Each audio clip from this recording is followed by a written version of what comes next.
de lamentar. Mas vamos abrir nossas Bíblias em 2 Pedro, capítulo 1. 2 Pedro, capítulo 1. Vamos ler inicialmente versículo 3.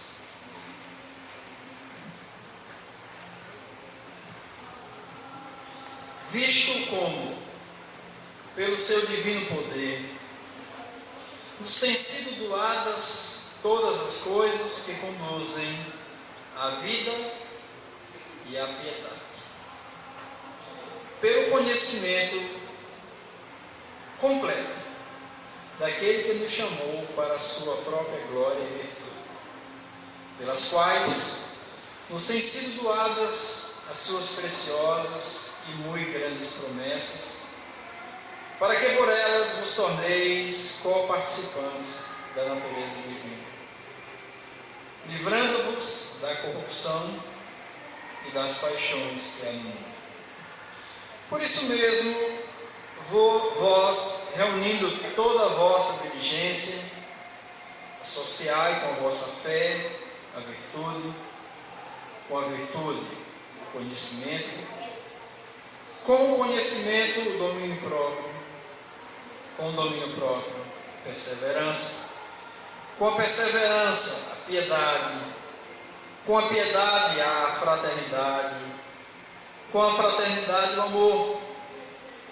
Porque estas coisas, existindo em vós e em vós aumentando, fazem com que não sejais nem inativos, nem infrutuosos no pleno conhecimento de Jesus Cristo. Pai querido, nós te damos graças por estarmos aqui reunidos debaixo do teu senhorio.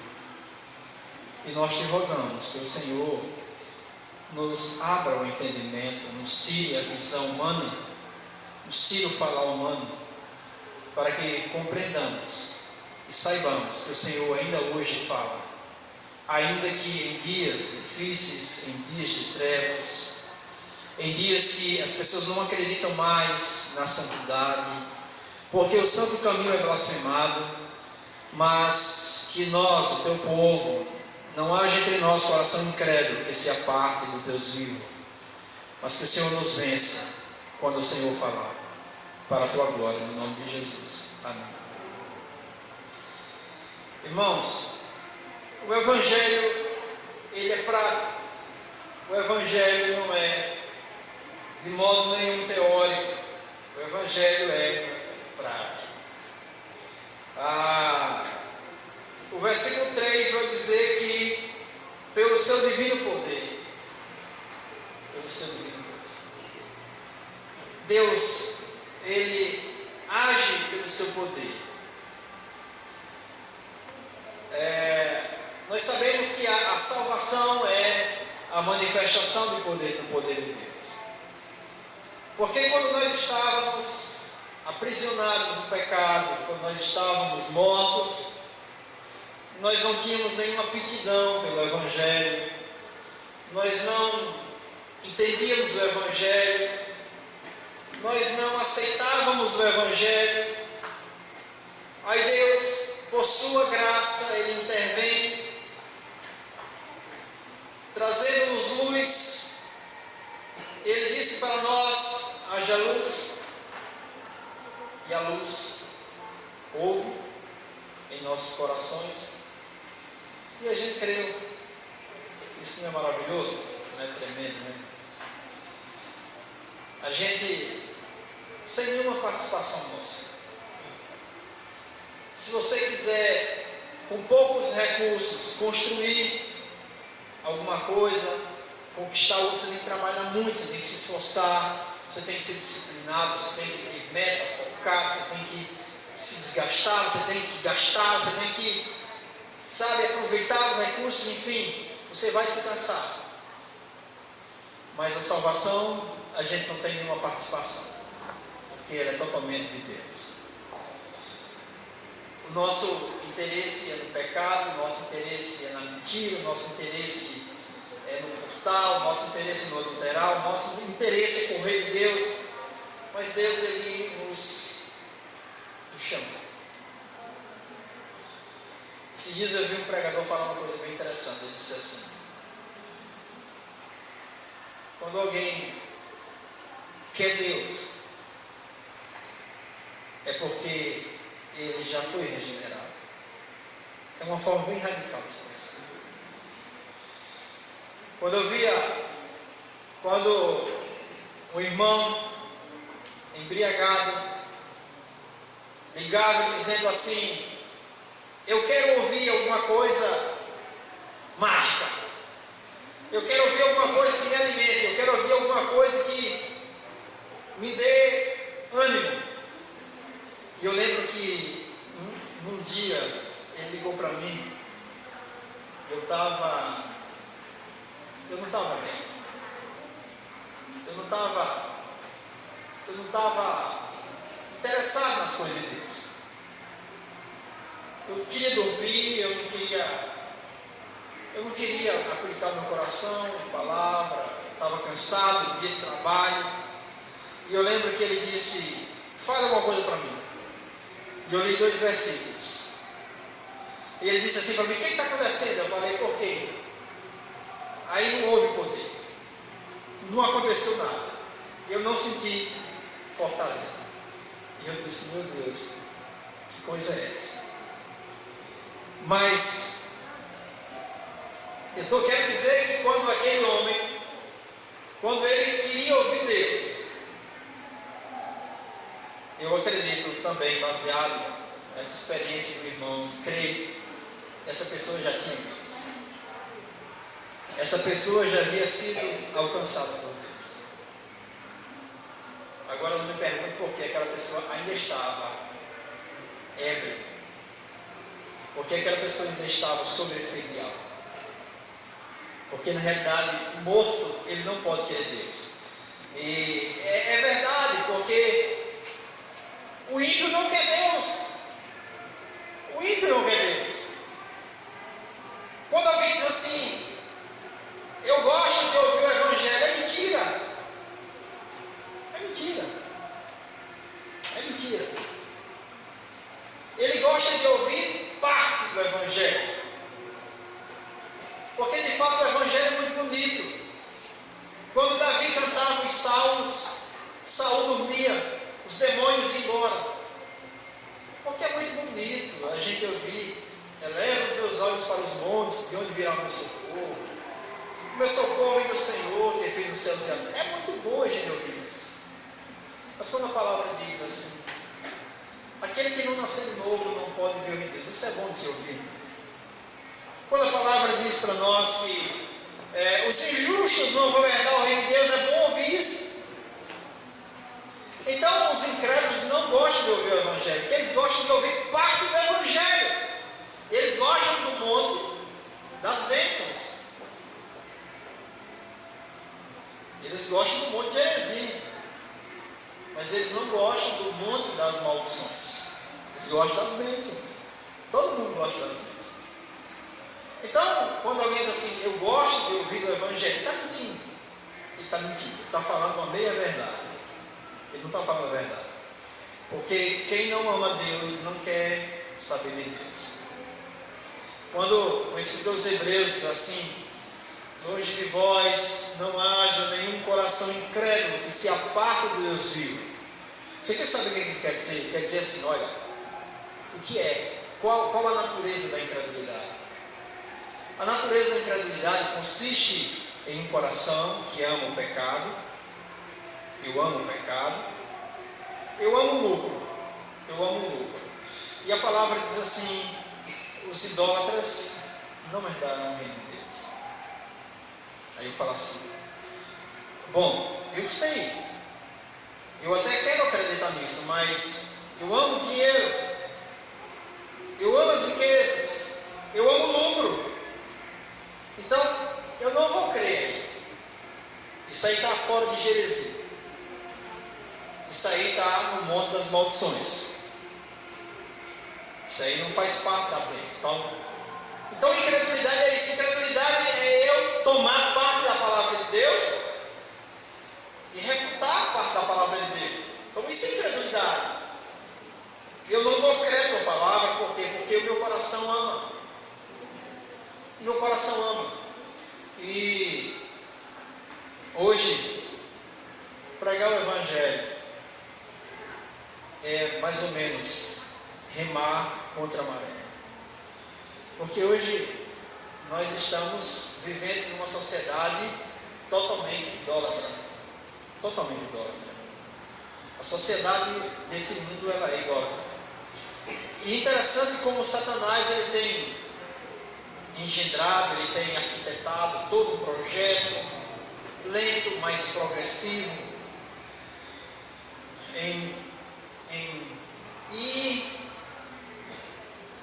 causando uma certa frieza aos corações quanto à verdade. Há 200 anos atrás, aquele cidadão lá, o defensor da evolução, aquele cientista, ele chuta Deus da biologia, quando ele diz assim: Deus não criou o universo, Deus não criou o homem, quem criou o homem foi uma explosão, foi um acidente, e através do nada, ninguém sabe de onde veio nada, formou micro-organismos, e pela união ocasional desses micro-organismos provocou vida, e hoje nós somos resultados de uma explosão do nada, gerando o que a gente vê, criando a lei da relatividade. Não há absoluto, tudo é relativo.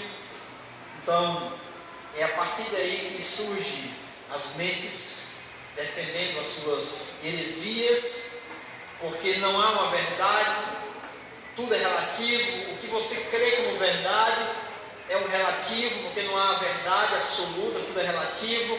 Eu também creio em algo que é relativo, e eu creio como verdade esse do relativo. Então fique com o seu relativo, que eu fico com o meu relativo, porque não é verdade, não é absoluto, é o que eu tenho como base. E a sociedade vem marchando, a sociedade vem evoluindo. O Senhor falou assim: enquanto mais se multiplica o conhecimento, a ciência, mais aumenta a iniquidade. E é o que a gente tem visto. Você vai aqui para uma cidade como esta, de 70 mil habitantes, é verdade que aproximadamente estamos com um progresso atrasado, mas há uma universidade aqui, uma coisa louca. Ela está crescendo geometricamente, né? Ela cresce bloco anexo, bloco C, bloco D, e ela vai crescendo, e ali o trânsito à noite já não dá mais para comportar, há muitos acidentes, pessoas morrendo, e lá está crescendo o número de pessoas que estão buscando o curso superior, enquanto outros vão para a cidade vizinha, enquanto outros vão para Fortaleza, enquanto outros estão em cursos federais, enquanto outros estão fazendo cursos pela internet. Todo mundo está buscando conhecimento, mas as pessoas estão assim aliados a esse conhecimento, a multiplicação da iniquidade. Porque hoje as pessoas não mais creem na verdade, as pessoas não mais creem no Evangelho, as pessoas não mais acreditam que a verdade ela é inegociável. A verdade hoje, as pessoas acreditam que se pode diminuir.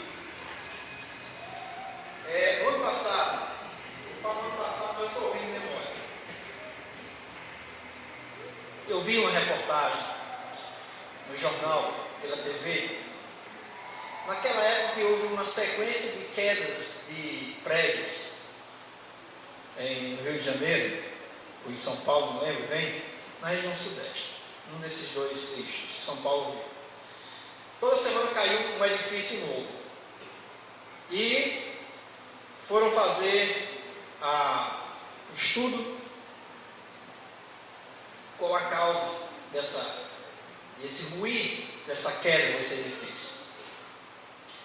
A primeira coisa que chegaram, a primeira conclusão foi: havia uma empresa ampliando uma sala. Havia uma empresa fazendo a retirada de uma parede para tornar maior esse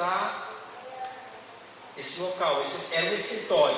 Lá pelo 18º andar, eles estavam derrubando uma parede ou algumas paredes para ampliar essa sala. Então foi a primeira conclusão lógica que eles tiveram. Aí, aumentando a investigação dos peritos, eles chegaram à seguinte conclusão: esse prédio já havia sido construído há décadas, e como esse prédio era bem localizado, uma área comercial, e obviamente com o crescimento, com a expansão das empresas, havia necessidade de um crescimento daquelas salas, ampliação, porque foi feito para uma coisa micro, e a coisa se tornou macro, então tem que alargar. E o que aconteceu? Não consultaram a planta do edifício, porque quando se faz uma edificação, se pensa no ideal, no alvo que se quer chegar. Então concluíram para X de lotação de salas, e eles acrescentaram X mais 9. E o que aconteceu? Esse prédio talvez aguentou a primeira reforma, a segunda reforma, a terceira, lá pela 10ª reforma, aconteceu o que se esperava, porque a estrutura não aguentava.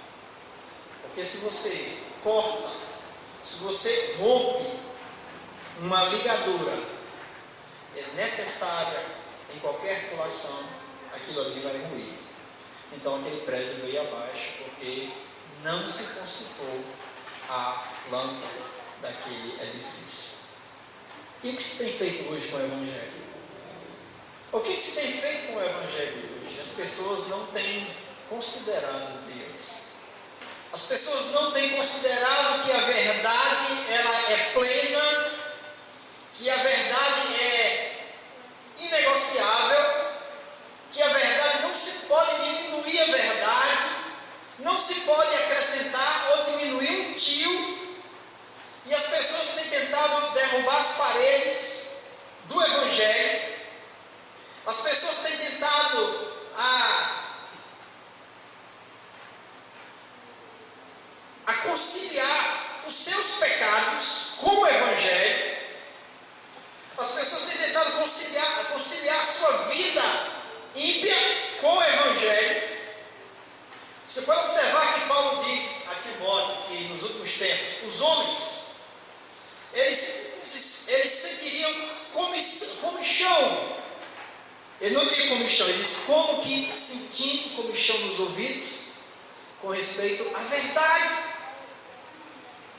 Eles não queriam ouvir a verdade, os incomodaria. E por que a verdade os incomodaria? Porque eles eram amantes de si mesmos. Olha aí, eu me amo tanto que o Evangelho não é para mim. Eu sou amante de mim mesmo. Então, esse Evangelho radical, esse Evangelho de cruz, o Evangelho que não compactua com o pecado, ele, para mim, ele é um Evangelho descartado. Eu não quero esse Evangelho. Então, o que eu quero? Eu vou me cercar de doutores, segundo as minhas concupiscências. É mais adequado. Eu quero alguém que fale para mim um Evangelho que seja conveniente com o meu pecado. E eu estou assustado com o que eu estou vendo nesses dias. Eu estou ficando quase incrédulo com relação a que, se Jesus vier hoje, teria alguém salvo. Eu estou acontecendo. Estou pasmado. Porque nesse progresso do esfriamento, da negligência, nesse processo de derrubar as paredes do Evangelho, a gente está percebendo que a casa está sendo destelhada. Na realidade, as pessoas estavam sendo mantidas não pela verdade. Como assim? A Igreja Católica, ela é a grande defensora do não aborto, do não divórcio, a grande detentora do não contra, ela não era a favor, era contra o casamento homossexual, e essa era a opinião da maioria. E hoje as pessoas estão rompendo esses conceitos. As pessoas estão sendo vencidas em que tudo isso não passa de moralismo, de uma ideia ultrapassada. É uma época, isso aí vale para uma época, para a época da vovó, mas para hoje isso não tem mais relevância. Isso aí é algo, você pode observar que sempre houve, a Igreja Católica sempre teve, como toda instituição humana, sempre teve escândalos, sempre teve coisas inconvenientes, como toda instituição, só que agora a mídia está batendo. A mídia está batendo na Igreja Católica sem misericórdia. A ONU mandou uma carta refutando a posição do Vaticano. O Vaticano detectou um roubo no banco do Vaticano, desvio, lavagem de dinheiro, desvio, uma coisa assustadora. Detectou muitos pedófilos, pessoas que abusaram sexualmente de crianças. A Roma foi lá, investigou e detectou e testificou esses abusos. O que Roma fez? Mandou todo mundo para casa. Olha, vocês são de outras pátrias, vão embora para casa de vocês. Lá, os pais de vocês vão julgar vocês. Mas aqui, a única coisa que a gente pode fazer é mandar vocês para casa. Vão embora. E lá todo mundo tem liberdade. Então, a ONU meteu mais. Negligente, antiético, sabe, conivente. A ONU meteu mais na Igreja Católica. Então, era a única instituição que dava um grito. E a sociedade incrédula escutava, era a igreja que vem de Roma. Mas isso está acabando, acabou. Não existe mais. Então hoje a coisa está ficando como ela sempre foi, mas só que as claras. A mídia. A mídia. O mundo após Félix. Vocês já leram O Mundo Após Félix? Na Isto É, esse mês. Vai estar lá na capa, O Mundo Após Félix. Você pode hoje transitar em shopping center, aqui mesmo, na nossa pequena cidade. Eu vi duas pessoas que eu conheço, elas vivem, têm um romance homossexual. Eu nunca as via visto de mão dadas. Essa semana que passou, eu falei com elas de mão dadas, no meio da rua. Que legal! Elas se soltaram, elas perderam a vergonha, a timidez, elas estão vivendo agora de cara limpa. Estão vivendo como elas sempre viveram, mas então a coisa está se soltando, a coisa está ficando como sempre foi. A nossa justiça, coitado, faz pena a nossa justiça, é da dó. Eu penso que quem tem juízo não vai querer trabalhar no nosso país na função policial. É vergonhoso essa função, a não ser que ele se acomode à corrupção, fique caladinho ou apenas faça uma uma novela, porque o negócio está desandando. E a igreja? Qual o papel da igreja? Qual o papel do cristão? Qual o papel dos filhos de Deus? O que os filhos de Deus devem e podem fazer nesse momento? Eu penso que essa resposta ela vai ficar apenas na interrogação, porque enquanto a igreja, enquanto cada cristão não experimentar o poder de Deus em suas vidas, enquanto elas não forem quebradas a casca, elas não vão ter uma vida cristã normal, elas vão viver como todos, vivendo apenas no preconceito, na religiosidade, em condenar por religiosidade, mas, sabe, aceitando. Esses dias um colega meu recebeu uma proposta de fazer uma falcatrua. Ele é evangélico. E ele recebeu uma proposta e alguém falou assim: não, mas é normal. É normal, porque todo mundo faz. Se você não fizer, vem outro e faz. É assim mesmo, a gente está no mundo. E eu louvo a Deus porque o nosso colega disse, o irmão falou: todo mundo faz, mas eu não sou obrigado a fazer, porque eu não sou todo mundo, eu sou um filho de Deus. E isso é injustiça, os injustos não vão herdar. Porque a palavra diz que aquilo que o homem semear, ele vai colher. Se você coça para cima, o custo vai pegar, ainda que seja uma fagulha, se o vento for fora, vai pegar na sua. Uma partícula que está na sua. Então a palavra diz, é muito claro isso, quem lê Provérbios sabe, a palavra diz que a impiedade do ímpio se torna em um laço para ele. Em outro texto a Bíblia diz que a impiedade provoca para o homem uma areia movediça e ele vai se enterrar. É por isso que é tão fácil nós nos adequarmos à impiedade, a gente ir escorregando até ficar totalmente preso. Então, irmãos, o Evangelho, o que o Evangelho faz em nós? O que o Evangelho provoca em nós? Vamos para 2 Coríntios. Carlinha aí está coçando a testa, vamos ler 2 Coríntios 4:4.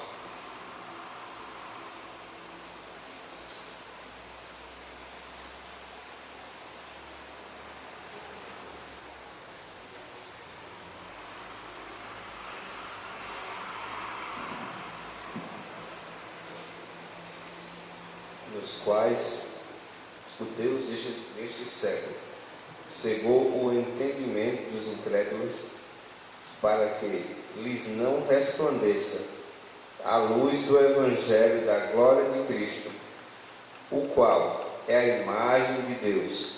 Amém. O Deus desse século, e aí entra essa grande discussão entre os calvinistas, arminianos, a gente não vai entrar nesse mérito.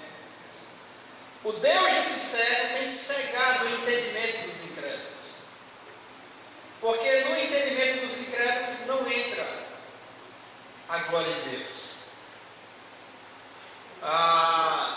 Os incrédulos, eles não focam, não visam a glória de Deus, eles não conseguem ver a glória de Deus. E o que é a glória de Deus? O que é a glória de Deus? Os irmãos sabem o que é a glória de Deus?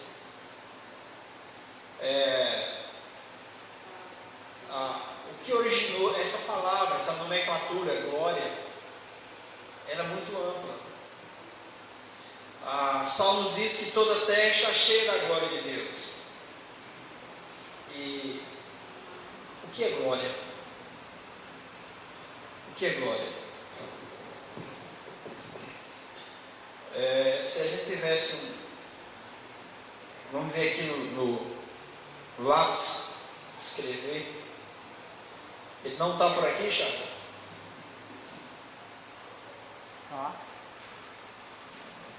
Não. Não está por aqui. Vamos ver se ele está aqui. Essa palavra glória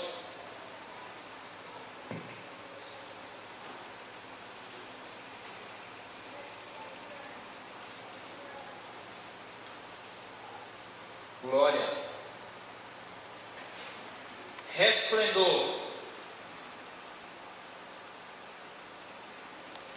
majestade,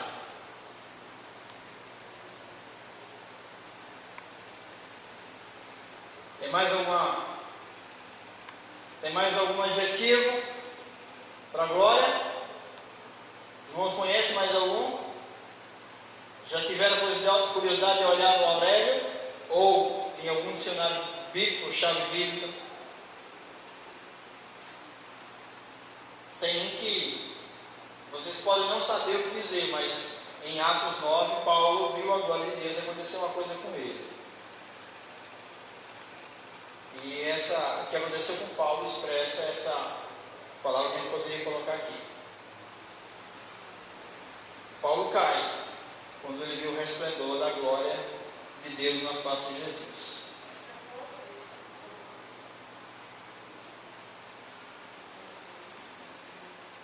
Poder. Mas tem mais uma.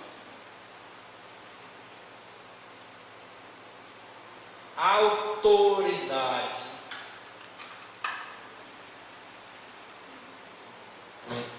Autoridade. Peso. Quando a palavra diz, toda a terra está cheia da tua glória, ele quer dizer tudo isso aqui. Por quê? Ele diz assim para o mar, não avança, o mar fica. Ele diz para os astros, permaneçam em órbita sem se chocar. Vocês sabiam. Vocês estão estudando agora, crianças, mas eu acho tão fraquinho a educação de vocês hoje. Desculpa a honestidade. Porque vocês não conseguem ver todos os módulos dos livros. Não dá, porque não é culpa de vocês, são os bagunceiros que não deixam. Aquele povo que joga papelzinho, na minha época era só 3. Colocar para fora de sala de aula, o pessoal tinha vergonha de ser envergonhado e parava. Passava uns 3 meses sem ninguém ser expulsado de aula. Hoje eu acho que é 3 dias no máximo, sem ninguém ser expulsado de aula. Então não dá para ver todo o módulo do livro. Então, Deus criou no universo uma energia. E essa energia, ela produz energia para o mundo permanecer em ordem. Vocês sabiam disso? Esses dias assistindo a reportagem sobre a meteorologia, a previsão do tempo, aí a semana passada a moça falou assim, a moça deu um nome estranho, que eu não lembro, científico, e falou assim, por que não está chovendo nessa região? Uma região que estava muito calor. Ela falou, é por causa do anticiclone. Aí ela mostrou na animação do mapa. Anticiclone, uma força que era jogada da terra para cima, impedindo que alguma nuvem carregada viesse trazendo chuva para essa região. Porque o anticiclone estava lá empurrando com a sua força tudo que tentava se aproximar aqui dessa região. Pensa na região sudeste. Eu disse, meu Deus, olha aí, um anticiclone. Porque essa energia que Deus criou é para que a terra não tenha desgovernadamente maremotos, terremotos, ciclones, esses acontecimentos catastróficos. Então Deus criou no universo uma energia, uma força para combater forças desajustadas. Então, quando toda a terra está cheia da glória de Deus, é porque o poder e a autoridade de Deus impera. E o pecado, ele provocou na humanidade, aparentemente, ou visivelmente, o rompimento com essa glória. A humanidade não experimenta isso. Então, os incrédulos não vê isso aqui. Quando Paulo viu isso aqui, ele caiu. Ele viu isso ele caiu. Por quê? Porque o próprio Deus disse: haja luz. E quando ele olhou através da luz, ele viu a luz. E quando ele viu a luz, ele se rendeu. Ele disse assim: eu tudo faço pelo Evangelho. Eu fui separado para o Evangelho, que é Cristo. Então, irmãos, lê novamente o texto 4:4.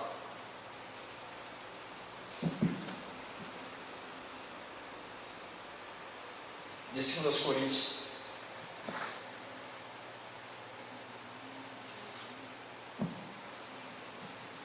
Nos quais o Deus deste século cegou o entendimento dos incrédulos, para que não lhes resplandeça a luz do Evangelho da glória de Cristo, o qual é a imagem de Deus. Então, a luz do Evangelho, no Evangelho tem uma luz que faz com que, através dessa luz, a gente veja muito mais do que letras, muito mais do que proibições, muito mais do que palavras positivas e negativas. Vê glória. Lê o 5, meu irmão.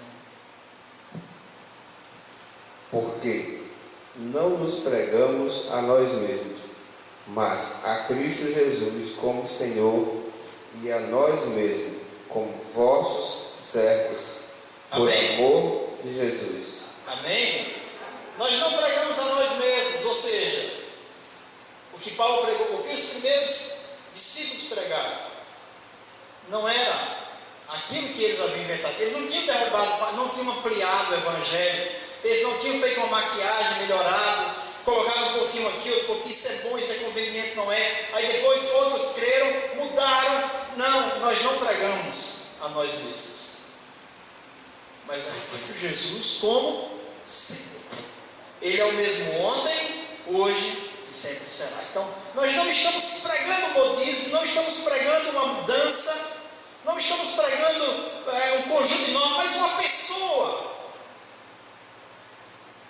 Interessante que ele diz ali no versículo 4, a luz do Evangelho, da glória de Deus, na face de Jesus. Jesus é a imagem do Deus invisível, e lá em Romanos ele diz que nós estamos sendo transformados à sua própria imagem, pelo Espírito, diz em Coríntios. Então, qual é a imagem do Filho? A imagem do Filho é a expressão do ser de Deus, é santidade, é justiça. Então, nós não pregamos a nós mesmos. Então, quando a gente diz assim, nós não compactuamos com esse mundo, nós não compactuamos, nós não aceitamos que haja essa mudança cultural em que a gente, e eu tenho pena, irmãos, vocês podem até me acharem um pouco religioso, mas que vocês acham, e talvez outros não irão achar, Deus pode até convencer alguém. Irmãos, peçam a Deus graça para vocês serem libertos da televisão. A televisão é mal? Não, nada disso é mal. Mas é porque a televisão tem sido um instrumento muito forte para a introdução dessa mensagem sublinhada. E os cristãos estão olhando para essa mensagem sublinhada sem entendimento. O que Satanás quer é introduzir a sua cultura, é introduzir o seu modelo secular. E o problema não é você ver televisão, o problema é o tempo que você está dispensando para a televisão, quando você poderia estar fazendo aquilo que Deus te incumbiu. Você é um reconciliador, ou não é? Nós vimos aqui sexta-feira que Deus nos confiou o ministério da reconciliação.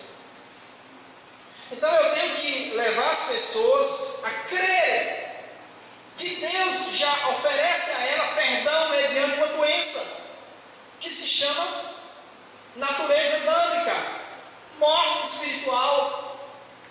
E o Senhor Jesus já veio e já perdoou pagando o preço. Então eu tenho que falar isso para as pessoas. E na verdade o que Satanás quer é me prender. É me prender aí. É mensagem, enquanto para mim, ainda que eu não sofra a influência dessa mensagem sublinhada que é o homossexualismo, o desgoverno, que é a falta de amor, ainda que eu não seja influenciado por isso, mas eu estou amarrado, preso a isso. Enquanto o mundo está sendo mergulhado nisso, ao invés de eu estar assistindo isso, aplaudindo, eu deveria estar intercedendo por esse mundo, orando por esse mundo. Então, a gente acaba de alguma forma sendo invadido. A gente acaba sendo. Há um texto lá em Provérbios, lá por Provérbios 28, ele diz assim: para quem é a bebida forte? Você lembra? Para quem é a bebida forte? Para o amargurado de espírito. Para quem é o vinho? É para que o insensato esqueça suas dores. Então, e isso são figuras, irmãos. Tudo isso são figuras. Há tantas bebidas fortes sem ser álcool. Há tanto vinho sem ser fruto da uva. Para as pessoas esquecerem das suas dores. Então aquilo que está sendo oferecido são coisas para as pessoas esquecerem. Um paliativo para elas esquecerem as suas amarguras, suas dores. Sabe? Aquilo não é feito para santo, aquilo é feito para gente amargurada, aquilo é feito para gente que não tem Deus, para quem não tem vida. Aquilo é oferecido para essas pessoas, para nós não. A gente precisa pedir a Deus graça para ter discernimento, para separar, para procurar saber qual é a vontade de Deus para a nossa vida. Irmãos, a gente está sendo escravizado, irmãos, pelo trabalho. Eu tenho pedido a Deus misericórdia. Meu Deus, tem misericórdia de mim. Eu estou escravizado pelo trabalho. Eu sou escravo do trabalho. Eu vivo para trabalhar e trabalho para viver 24 horas. Meu Deus, tem misericórdia. Eu lembro que antigamente o cara dizia assim para mim: vem me dar um orçamento. Eu dizia assim: agora, você quer agora? Vou agora. Hoje em dia o cara diz assim: venha fazer um trabalho para mim. Eu falei sexta-feira, para quarta. Ela disse assim: mas seu Oswaldo, hoje é sexta, você está dizendo para quarta. Eu disse: olha, para quarta-feira. Então, meu Deus, a coisa. E orçamento nem tem mais como. Não dá mais para dar orçamento, porque não tem mais tempo. Porque farol tem dado palha para a gente juntar. E a gente tem juntado muita palha. E daqui um pouco a gente vai perceber que a gente está velho, amargurado, porque não conseguiu muita coisa. E o Senhor vai olhar para mim e dizer assim: ô servo, vamos para a prestação de conta? Eu dei um denário, cadê? O que você fez com o denário que eu dei? Você multiplicou? Você investiu? Não, Senhor, porque eu só guardei. Eu ia para os cultos todo domingo, pregava a tua palavra, eu fui firme, Senhor. Mas, servo, eu te dei. Vamos, cadê, servo? Ele pode dizer para mim: amarra pé e mão e coloca nas trevas. O que ele tem, toma e dá para quem? O que ele tem, dá para quem tem muito. Porque até o que ele tem será tirado, e quem tem muito mais será dado. Então, irmãos, esse evangelho, o evangelho da glória de Deus, o que provoca a glória? A gente vê tudo isso, o resplendor, a majestade, o poder, a autoridade, e a gente se rende. A gente vai se rendendo ao Senhor. Leia o versículo 6 de 2 Coríntios 4.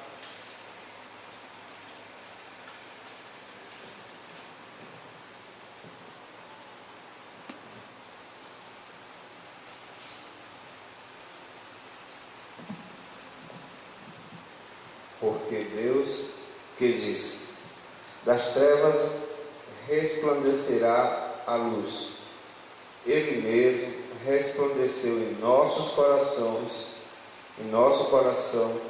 para a iluminação do conhecimento da glória de Deus, na face de Cristo. Amém? É por isso que o escritor dos Hebreus diz: olhando firmemente para Jesus, porque na face de Jesus há o resplendor de uma glória. Senhor, poder, autoridade, majestade. Olhando firmemente. E foi o próprio Deus quem fez isso conosco. E eu estou falando isso, irmãos, porque a gente está vivendo dias difíceis, irmãos. Dias difíceis, irmãos. São dias que as pessoas não têm mais temor, não têm mais reverência à palavra de Deus, ao Evangelho. Você vai falar para um irmão: não, a minha denominação não ensina assim. Não, a minha denominação é diferente, ensina. Irmãos, o que a gente está fazendo com o Evangelho? Que Evangelho a gente tem crido hoje?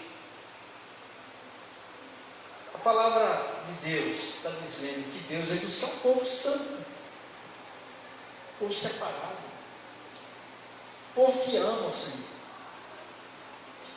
E eu sei, irmãos, como talvez os irmãos sejam mais fortes. Esses dias o pastor Marcos esteve conosco, ele vai embora dia 2. Ele quer estar aqui conosco o quarto domingo para despedir da gente já.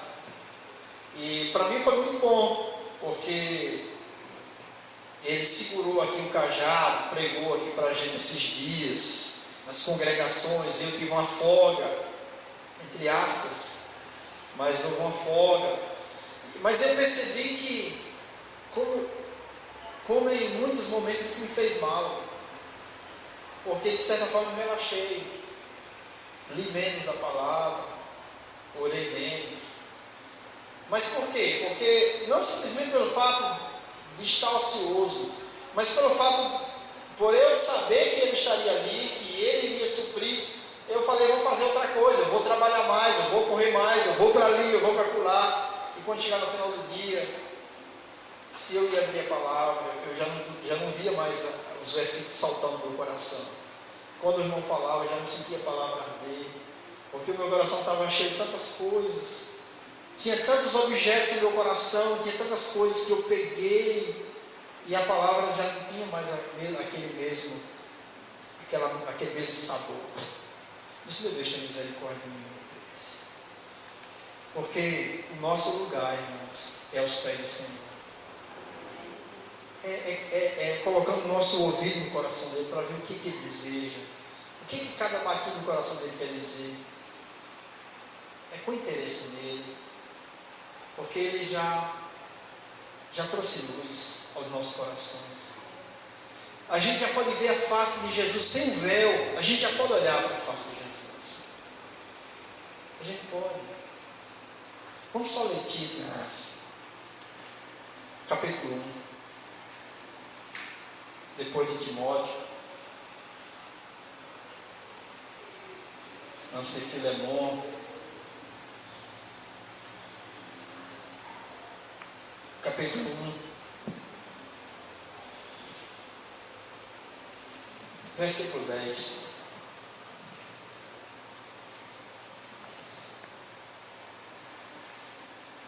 Porque existem muitos insubordinados, oradores frívolos e enganadores, especialmente os da circuncisão. Continue. É preciso fazê-los calar, porque andam pervertendo casas inteiras, ensinando o que não devem, por torpe ganância. Amém. Só um instante. É interessante que há pessoas que não têm interesse de edificar. Eu lembro que quando eu creio na palavra da cruz, eu lembro e reconheço que eu cometi muitos erros. Quando eu me sentava para ler a Bíblia com alguns irmãos, eu já sentava para humilhá-los, para mostrar que ele não sabia nada do Evangelho. Para mostrar que o ensinamento que eles tinham era um ensinamento sem vida. E eu descobri que quando eu me sento hoje com o irmão, eu sento para edificar, eu sento para a vida, eu não sento para a morte. Eu não sento para pôr dúvida no coração dele, eu sento para dar convicção e para uma edificação mútua, sem soberba, com humildade. Mas existem, porque os enganadores, eles sentam com as pessoas, entram nas casas, são pauradores, são pessoas que não têm verdade, são pessoas que têm ensinamentos humanos, e são pessoas que o único interesse é ganância. Ganância de quê? Se não de ganhar dinheiro, de ter seguidores assim, pessoas seguindo a eles, as suas mentiras. Eu sou de Pedro, eu sou de Paulo, eu sou de Apolo, eu sou desses. Não. Ensinando coisas que não devem. Hoje virou moda. Um pastor relatou aqui. Essa coisa de pastor, não tem pastor. Tem Jesus Cristo, que é o supremo grande pastor, e tem os meninos de recado. Tem os que exercem a função de pastor, tem sim. Tem uns irmãos que não recebem nome, mas são. Tem bispos, tem diáconos, tem presbíteros. Tem, porque o corpo em Deus colocou ali, coordenou com uma finalidade, não para ser dominadores, não para serem aplaudidos, mas para servir o corpo e tal. Aí ficam assim, mas vocês lá tem louvor, e tem palma, tem só isso não é evangelho, isso é. Ficam ensinando. Mas cristão sou eu, que estou em casa, sozinho, e Deus vem, traz um texto, eu leio, ali eu me edifico, ali depois eu. E a palavra diz que quem está na luz tem comunhão uns com os outros. E aí? E você pode observar que essas pessoas que têm essas ideias loucas, quem são? Leia aí, por favor. Versículo 16, título 16. No tocante a Deus, professam conhecê-lo, entretanto, o negam por suas obras. Só um instante. Eles têm o conhecimento de Deus, eles falam de Deus, mas as suas obras testificam contra eles. Não é? O Senhor não diz lá no Evangelho, ele diz assim, num dos evangelhos fala assim, veio João, nem comia nem bebia, dizia, eis um endemoniado. Veio o filho do homem, nem comendo nem bebendo, comendo e bebendo, eis um glutão, beberrão, amigo dos publicanos e pecadores. Eu vou comparar essa geração como criança, que toca flauta não dança, lamentação não chora, mas a sua sabedoria será justificada pelas suas obras. Quais foram as obras dele? Mataram o Rei da Glória.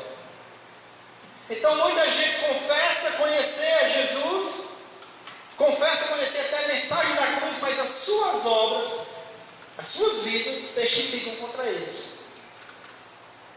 São na sua maioria adúlteros, são na sua maioria avarentos, são na sua maioria idólatras, são na sua maioria pessoas destituídas de verdade. Então a sua vida vai testificar. Então são essas pessoas que entram nas casas e crente é bicho besta, porque a Bíblia diz, não receba. Já viu na Bíblia, Joaquim? Não receba. Mas eu sou ético, eu sou diplomático, não posso expulsar as pessoas. Mas a Bíblia diz que se não trouxer essa doutrina, não receba. Vem para falar mal do irmão, não receba em casa. Vem para falar mal da doutrina, não receba. Porque eu acredito entendo que, como eu, vocês que estão aqui, nem de vocês são plenos na verdade. Todos nós aqui temos a verdade de forma até fragmentada, mas nós estamos aqui para receber de Deus essa plena verdade. Nós estamos aqui naquilo que nós recebemos, e naquilo que nós não recebemos, estamos esperando de Deus. Agora, de repente, se você diz assim, não, se você quiser andar no pleno, está aqui, eu estou ensinando o pleno. Eu tenho toda a verdade do pleno, me sigam porque vocês vão estar no pleno. Ali não tem plena verdade, ali tem meia verdade. São esses. Continua o texto. E por isso são abomináveis, desobedientes e reprovados para toda a boa obra. Toda boa obra. Eles são reprovados para toda boa obra. Então Deus não vai confiá-los a boa obra. Eles não têm autoridade da parte de Deus para a boa obra. Não falam da parte de Deus, não ensinam da parte de Deus, não vivem da parte de Deus. São reprovados. Porque são desobedientes. Eu falei só, mas veja Pedro. 2 Pedro.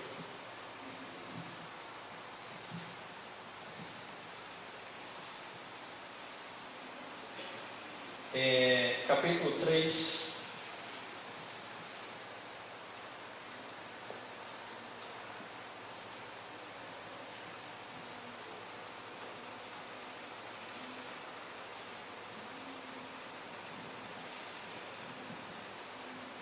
Versículo 3.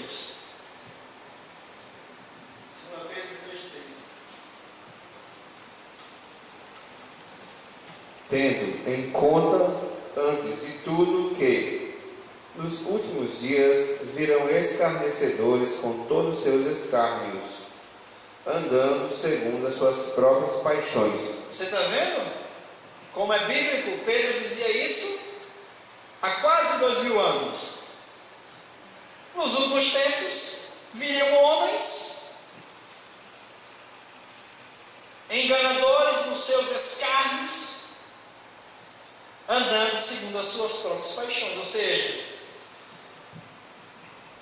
dizer que é santo, andando em pecado, é um escárnio, é zombar de Deus, é um insulto ao justo.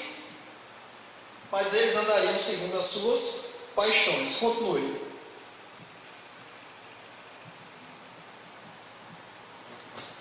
Portanto, versículo 4. e dizendo, onde está a promessa da sua vinda? Porque desde que os pais dormiram, todas as coisas permanecem como desde o princípio da criação. Porque deliberadamente esquecem que de longo tempo houve céus, bem como terra, o qual surgiu das águas, e qual surgiu da água, através da água, pela palavra de Deus, pela qual veio a perecer o mundo, daquele tempo afogado em água. Ora, os céus que agora existem e a terra, pela mesma palavra, têm sido entesourados para fogo, estando reservados para o dia do juízo e destruição dos homens ímpios. Você vê que ele diz aqui, ele apresenta uma exposição dizendo, olha, do dilúvio, do período de Noé, ao início de todas as coisas, quantos anos levaram? Milhares de anos. Desde a Gênesis de Deus até Noé, milhares de anos. E ele está dizendo, surgiu a terra pela palavra, no meio da água, e essa mesma terra foi afogada pela água. Há longos anos ela foi reservada para a água, para ser afogada. E está dizendo que dessa mesma forma tem um dia determinado para o fogo, para o juízo. onde Deus virá para lavrar o juízo contra os ímpios. Então, na ideia de quem vive pecando é o seguinte: vai dar tempo. Ele diz assim: vai dar certo, eu vou pecar, vai dar certo. Todo mundo está pecando, não tá, vai dar certo, eu não vou sofrer nada, vai dar certo. Ele está dizendo: tem um dia determinado, Deus vai vir julgar a terra. Agora, só para a gente encerrar essa parte, só tem um pouquinho de paciência, só mais uns 3 versículos no máximo. Ainda 1 Pedro, ainda versículo 3. Leia o versículo 10. 3:10, 2 Pedro 3:10.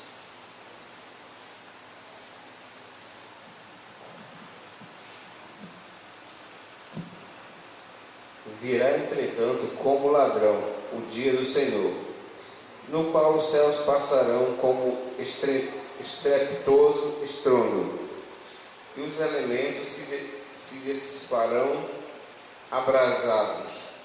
Também a terra e as obras que nela existem serão atingidas.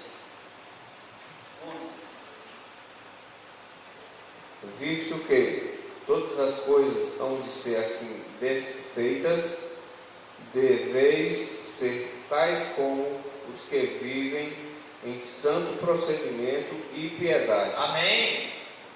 Então, quanto a nós, o nosso viver, pelo fato da terra que hoje existe, o céu que hoje existe, serão desfeitos com estrondoso ruído, o Senhor abalando as coisas abaláveis.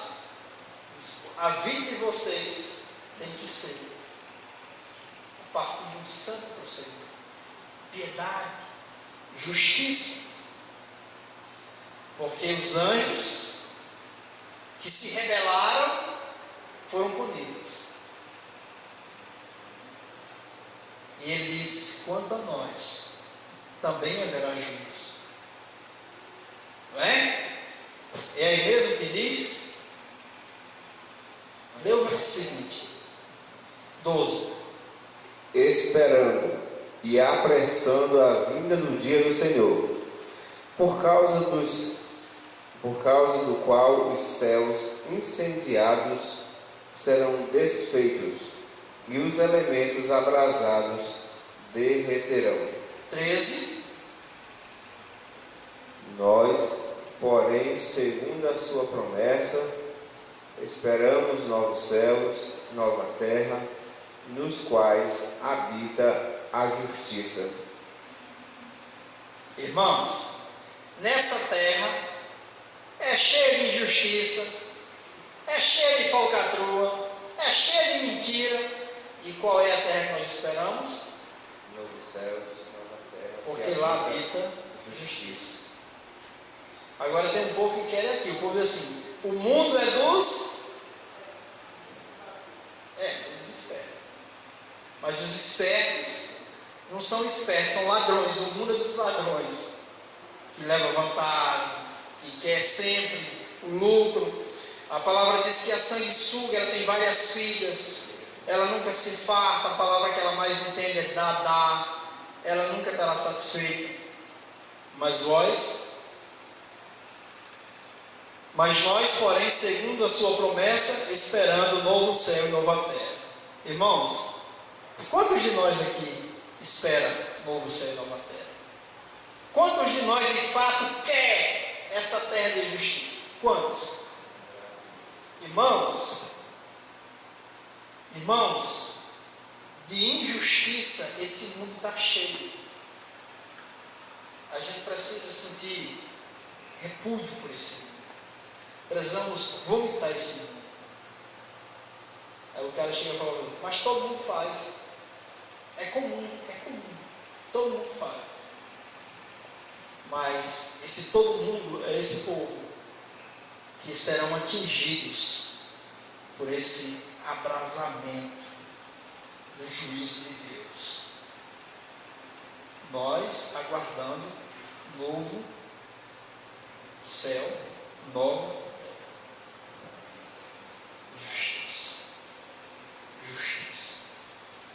O sangue de Abel clamava por justiça. O sangue de Jesus fala mais alto do que o sangue de Abel, justiça de Deus. A nossa vida tem que ser justiça. Isso é ser cristão. Isso é ser cristão. Isso é ser cristão. Isso é ser cristão. Hoje você vê essa geração de hoje é tão sem sabedoria que você não é incomum você ver uma criança de 5 anos de idade repreendendo os pais. Porque os pais são tão insensatos que até uma criança de 5 anos é capaz de repreender. Tolera.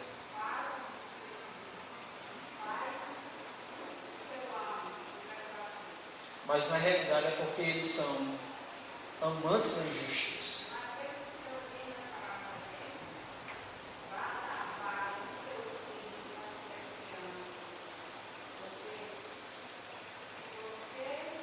Até quando envelhecer não se desviará do caminho que se ensinando. Mas livrará sua alma do inferno. Mas é verdade, agora o problema é que o ímpio ele não tem condições de nada. O ímpio não tem condições, ele não tem nem disciplina para si.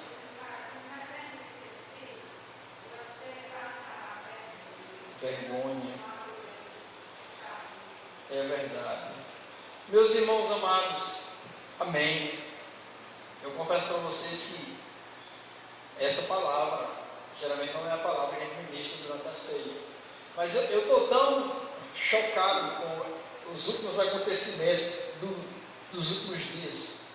Pelo menos que eu tenho visto, de uma cultura secular sendo infiltrada. E a mudança, o desencapamento, o mundo mostrando a sua cara. O mundo mostrando a sua cara. Eu